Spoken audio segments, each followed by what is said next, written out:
My daughter told me she would do anything for me, but I don't recall asking her to murder her mother. I never wanted to be a father. When I was younger, I was a stupid kid with big dreams. I got my friends Anna, Kevin, and Dylan together, and from sundown until curfew, we'd be out in the woods shooting our own homemade horror flick. We had no idea what we were doing, but I loved it. I promised myself that as soon as I'd saved up enough for my crappy gas station job, I was going to catch a bus out to LA and become a filmmaker, and then Anna got pregnant. Anna was Catholic, and she refused to even consider getting an abortion. She told me she was going to raise the baby, and that I could stick around if I wanted, or not. I thought long and hard about leaving, but I remembered how hard it was on my mom and me when my dad took off, and I swore I'd never do that to anyone. I wasn't going to be like my dad. I was going to take care of my responsibilities like a real man. So I stayed. Just for a little while, I told myself. Just until we could save enough to make the move. I already had $1,200 in my account. Just needed a little more. Anna said she would go with me wherever I needed to be, even though I knew she didn't hate the town like I did. She thought it was peaceful and sweet, and she disliked the speed and noise of big cities. Whatever, I thought. She'd like it enough once we got there. The plan was still the same. It would just take a little longer was all. I was still going to get out. I had to. Everyone had told me that my life would change when the baby came. That I was going to feel this surge of love and joy just looking at her. But when I saw that squirming little creature and covered in blood, screaming like a murder victim, all I wanted to do was get away. It was like a prop from a horror flick, and I almost shoved the doctor off when he handed it to me. What a beautiful baby girl, the nurses said. I didn't know how they could call this thing beautiful. Her name was Olivia,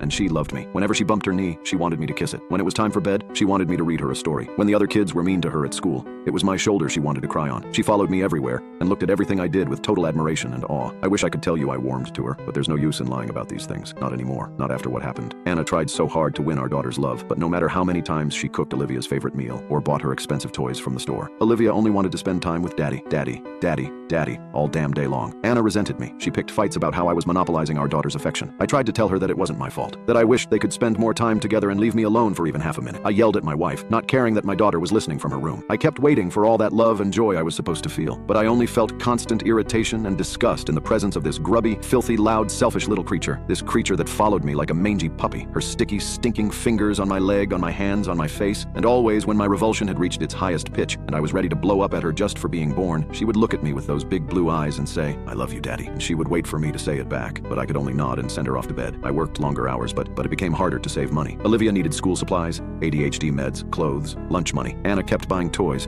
trying to win her daughter's love. I spent more and more time at the bar after my shift, drinking my paycheck away, but I kept trying to save, kept trying to build up my little nest egg. The dream had faded, but it was still there. Hollywood, filmmaking career, getting out of the town. Yes, I had to get out. I had to. I just capped off another long shift and a long stint at the bar the night it happened. I stumbled into our little rental on the outskirts of town, and I saw Anna sitting on the couch. She was bathed in the dim light from a desk lamp that served as our only living room light, and she was surrounded by a little graveyard of wadded up tissues. I'd seen her like this before, on nights when Olivia told her that she didn't want to play with her, or talk to her, or be around her at all. "Where's Daddy?" She would go, and Anna would have a breakdown and scream at me all night. Knowing I was in for it, I went on the offensive to try to gain an advantage. Jesus Christ, can't I come home to a happy house just once after spending all day working for you? Is that so much to ask? Anna didn't move, didn't react, didn't call me names or threaten to take Olivia with her to her aunt. She just sat there, staring off into nothing, clutching a soggy lump of tissue to her lips. "I'm pregnant," she said. My gut fell out from under me. Shock became fear. Fear became rage. "What? How? You're on the pill, right? Have you been taking it regularly?" She looked up at me, her eyes swollen and red. "You know what I have to do," she said. "You know I have to have the baby." I exploded. I told her that it wasn't fair, that I had dreams,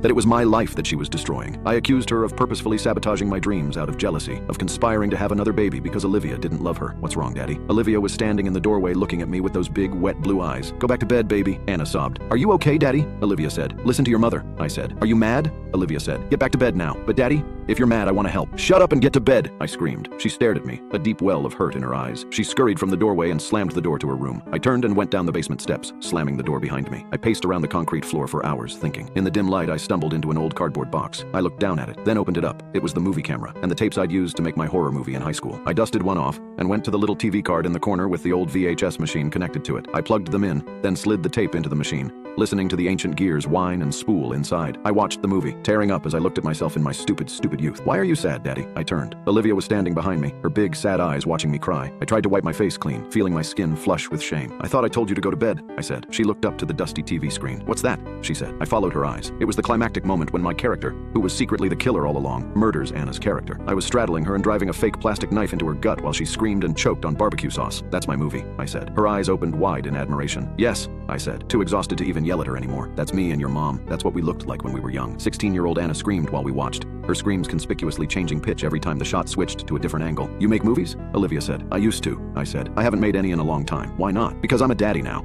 I said. I looked at her, trying to convey all the bitterness and despair I felt. Because being a daddy takes up all my money, time, and energy. You need money, time, and energy to make movies. And I don't have much after taking care of you guys. And pretty soon you're going to get a new little brother or sister. And whatever money, time, and energy I have left will be gone. Gone for good. And there will be none left to make movies. Olivia broke my train of thought. I love you. She put her grubby hand on my shoulder. I know, I said, shrugging it off. Do you love me? I looked up at where she stood, this sad, vulnerable child, desperate for her father's love. I opened my mouth to say yes. Of course I loved her. She was my whole world, blah, blah, blah. Whatever it is parents are supposed to say in this situation. But I just looked at her, and she knew. Go to bed, Olivia. Tears streamed down her face, and she turned to go. I listened to her climb the stairs, and I heard her tiny footsteps make their way to her room. I left the movie playing on the TV, went upstairs, grabbed my keys, and left. I drove for hours, taking back roads all along the countryside. Long, straight roads. At first I was wallowing in self-pity. Everyone is against me, I thought. But then I thought about my own father. He left us to tour with his stupid band and ended up owning in a hotel in Tucson. I thought about how sad it was, how selfish that he had abandoned his real responsibilities to chase some stupid childish dream, how he had been punished for it in the end. I drove and thought, and I realized I was doing the same thing, and I had to stop. I parked in my driveway just as the dawn was breaking in the east, and I sat there. I knew that if I went back into that house, it would mean the end of my fantasy of leaving town and becoming a filmmaker, and the acceptance of my reality as a father and a husband. I knew that if I went back in there, I would have to rededicate myself to being the best man I could be for my family, a real partner for Anna, a real role model for Olivia and our new child, that I would have to work hard to mend bridges and build new ones. I got out of my car and entered the house. I had a strange feeling of relief,